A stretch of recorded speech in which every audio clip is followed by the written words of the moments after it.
Can we ever overcome our robotic programming and take control of our lives? Can we achieve conscious control over everything we feel? Would we want to? Conscious robots theory suggests that there is a bug in the programming of our conscious minds, and that we can exploit this bug to get what we really want out of our lives, rather than spending our lives doing what our genes want. I've been wanting to explain why my conscious mind has decided that standing in the semi-dark in front of a cheap black curtain talking to a camera is a smart way for me to spend my time. Well, hopefully this video will explain why. A quick recap. 1. Our conscious minds are trapped inside an evolutionary survival machine. This machine has been programmed by natural selection to maximize its survival chances, or more precisely to maximize the survival chances of its genes. 2. Our conscious minds have been programmed with a kind of shortcut. Rather than being consciously aware that every decision we make is for the benefit of our genes, we are actually only aware of the desire to maximize how good we feel. And that's why we believe that we can do what we want with our lives, and therefore that we have free will. The trouble is, the whole "we are free to do what we want" idea relies on the assumption that how good we feel is an automatic result of things that happen in the world around us. For example, our instinct tells us that if we have a nice house, a loving family, and a reasonable amount of money, we'll live happily ever after. But when we look deeper, we realize that happiness isn't an automatic result. Happiness is actually an algorithm that our genes use to control our conscious choices. And unfortunately, 3, our genes don't want us to be happy. All they care about is that we are always motivated to improve their survival chances, regardless of how great those survival chances already are. And the way the algorithm achieves this is to keep returning our happiness levels to a kind of neutral, not particularly happy, not particularly unhappy position, which allows the algorithm to easily control our conscious choices in any situation. We can easily be made to feel good when our genetic survival chances increase, and we can easily be made to feel bad when our genetic survival chances decrease, thus keeping us continuously focused on improving our situation, however well we're already doing in the real world. And that's why we're no happier than our great-great-grandparents, who had none of the things we assume are essential to our happiness today, like mobile phones, air conditioning, and hot showers. So, here's the key point. Given that our conscious minds are programmed to try to live happily ever after, and that the genetic algorithm that actually controls how happy we are is programmed never to allow us to live happily ever after, at some point our conscious minds are going to realize that the best way to achieve their programmed objective is to stop trying to control the world around us and instead start trying to take control of the world inside our heads by taking direct control of the algorithm that controls how good we feel.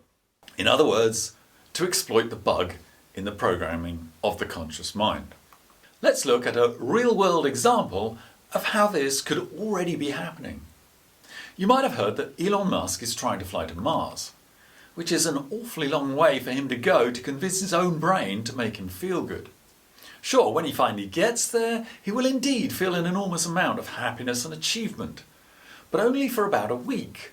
And then his happiness algorithm, which is working for his genes, remember, will say to him, okay, well that was nice, now if you want to feel that good again, you're going to have to get us to Jupiter. Now, here's my theory. Elon Musk is probably one of the smartest men on the planet, so it seems reasonable to assume that he's already realized that his happiness and satisfaction levels are entirely at the discretion of his own brain, which would explain Neuralink. Neuralink is another of Elon's companies. Ostensibly, its purpose is to help humans with spinal injuries regain conscious control over their limbs.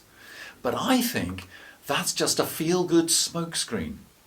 I think Neuralink is really so that Elon can rewire his own brain so that he has conscious control over how good he feels.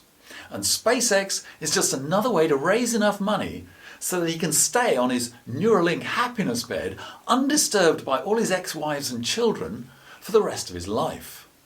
Let's think through the reasoning. Humans fight back.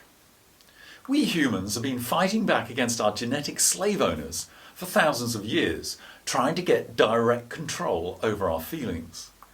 Even before Buddha pointed out that life is inherently unsatisfactory, we humans had learned that we could achieve some sort of conscious control using disciplined meditation techniques. And we had also learned that we could consciously change our feelings using what we now call recreational drugs. We found, by complete luck presumably, that certain plants and mushrooms could make us feel things that our genes probably hadn't intended us to feel. So what can these recreational drugs tell us about our chances of overcoming our evolutionary programming? Take the best orgasm you've ever had, multiply it by 1,000, and you're still nowhere near it. Heroin has a very similar chemical structure to substances found naturally in our brains called endorphins. Exactly what endorphins do is poorly understood, but they seem to have a role in the reward circuits in the brain.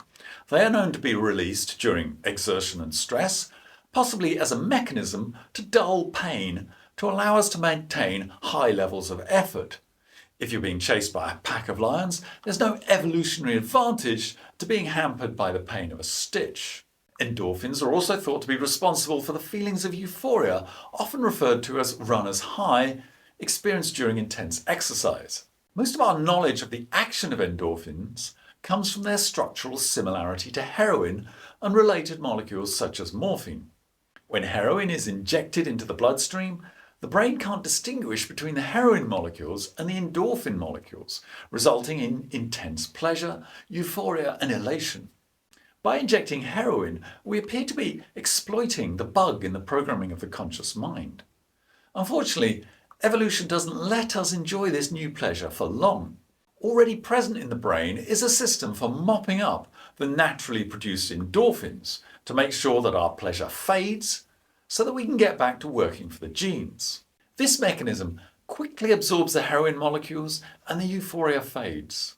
Not easily deterred, the conscious mind, continuing its bid for freedom, attempts to restore the pleasure by injecting more heroin. And this works for a while, but not for long. The brain again makes an adjustment, adapting to the artificially increased quantities by changing the ability of the body to respond to endorphins and also therefore to injected heroin. The body becomes tolerant of the increased levels, and life is inherently unsatisfactory.